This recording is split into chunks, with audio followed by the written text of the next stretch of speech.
Hi, this is Mikel DeSilvis for August the 20th. Can you believe it? 2013 is story time for today. And we're going to be talking about dreams.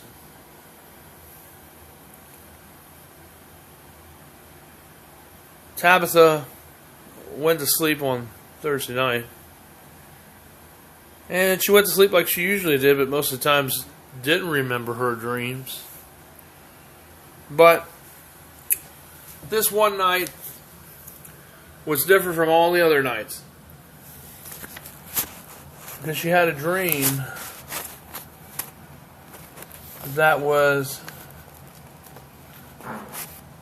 very, very exotic, very different. This dream took her to a faraway land. A land that was like no other world. It was not like Earth or like her home where she lived in her town where she lived in Missouri, in the state where she lived. It was way different, and it was rather interesting. There were all kinds of brightly colored objects and things that she's never seen before.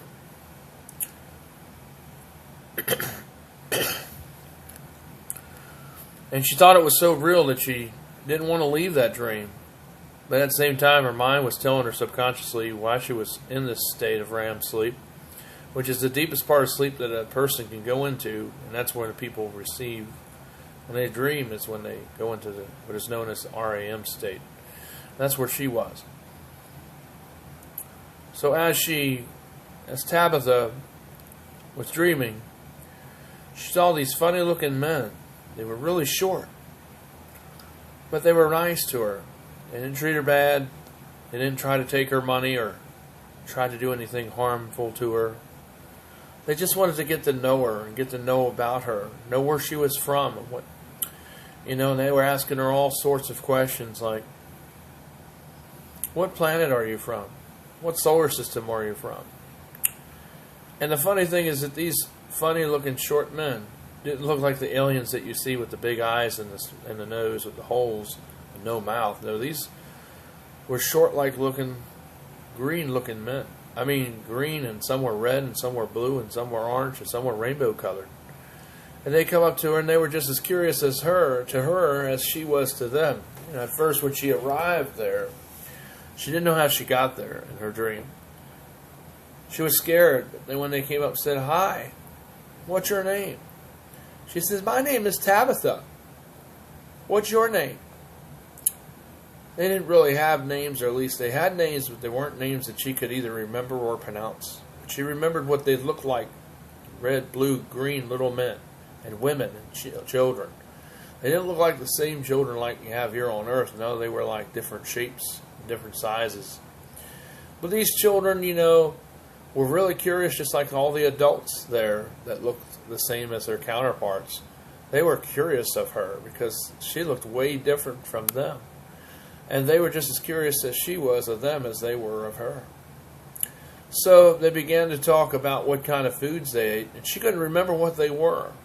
Tabitha tried to remember them, but she couldn't remember them because they were hard to pronounce. But she said they showed her some food, and they offered it to her, and she refused it, of course, because she didn't know what it was. She didn't know if it would make her sick or if it would cause her any harm. So she didn't take it. But she was still nice to the aliens, though, the life forms, because they were very nice and kind and cordial to her. Very, very nice, respectful to her. They were asking stories to tell her a story about her world, where she's from. She says, "I'm from the planet Earth. I live in a city in Missouri in the United States of America. See, I'll show you." So she pulled out her smartphone in her dream and showed them a map of Google Earth and pointed it to the United States of America and showed them the state of Missouri. And they went, "Oh," like all in amazement and astonishment. And they were like, whoa, because they were amazed at all the lights and all the sounds and all the stuff that it would do and how it was so precision and so much detail that it showed on the screen. They didn't possess that type of technology there. Their technology was different from ours. They had similar technologies, but they were different looking, they worked differently, and their language was different, but yet they could understand her language perfectly because they had what was called an electronic translator, language translator. You probably heard of those on Star Trek, or Star Wars, or any kind of space kind of show that's on TV, or maybe you've seen it in movie theaters. So she would speak and it would translate the language, and then they would speak and it would translate into her language. So that took care of the language barrier problem between both forms of aliens, because to them, she was an alien to them, and to her, they were aliens to her. The Tabitha, quickly, she said, I go to school, I go to middle school. It's called Tonho Middle School in Missouri, where I live. She said, do you all have schools here? They said, yes, we have schools here. They all were kind of loud. Yes, we have schools here. And they weren't saying it in a sarcastic way, but they were excited because they were kind of neat because they had something in common. So they kind of jumped up and down and said, yes, we don't call them schools like you call them, but we call them communities. She said, communities? We have those, but those are places where we live. We don't go to school there. I said, well, that's what we call our schools, communities. And we live in what are called nooks. You mean homes? She exclaimed. They said, no, nooks. We call them nooks because they're like small, what you call villages in your earthly language. They're called small little nooks in our land. She said, what are all those bright colors that you have all around here? Oh, that's our energy force. Our energy, we can't really share the information about what that is, but it's not like your electricity. Our energy works much differently. It works with the heat inside the planet, and it works with the atmosphere and the magnetic telepathy. And Tabitha was like, what is that? Oh, well, in your language, that would be magnetic force. And with thermal and magnetic energy telepathy, that's how our power is made on our planet here. And you call your planet Earth. Well, our planet is called Cyron. Cyron? That sounds like a superhero or something. And she kind of giggled a little nervously. He said, yeah, Cyron. Yours is Earth, and it sounds weird to us.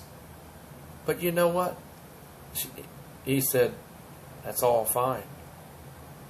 Because we all have different planet names. We're all from different solar systems. And we all are from different places. But you know what makes it different is that we're able to have a conversation with each other in spite of our differences. And in spite of what we look like. And what, and how strange you look to us and how we look strange to you. She was kind of getting disoriented. She said, well, I think I need to go. They said, well, they all kind of said, I hope you all come back. They started crying. We don't want you to leave. And she said, well, I don't want to leave either, but I got to go. I think I'm starting to wake up. Well, I hope that next time when you dream that you'll pay us a visit, what they said at Cyron. We'll give you the keys to our city and our kingdom here. And you can look at all what you want.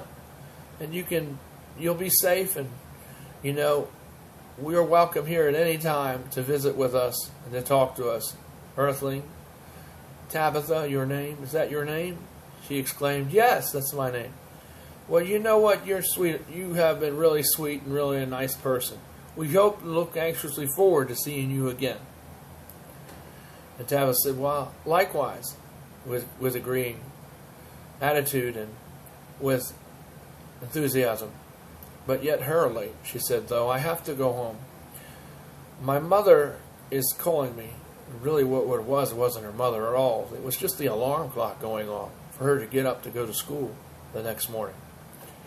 She was so excited once she returned back home. They all said goodbyes, and she went home. And Tabitha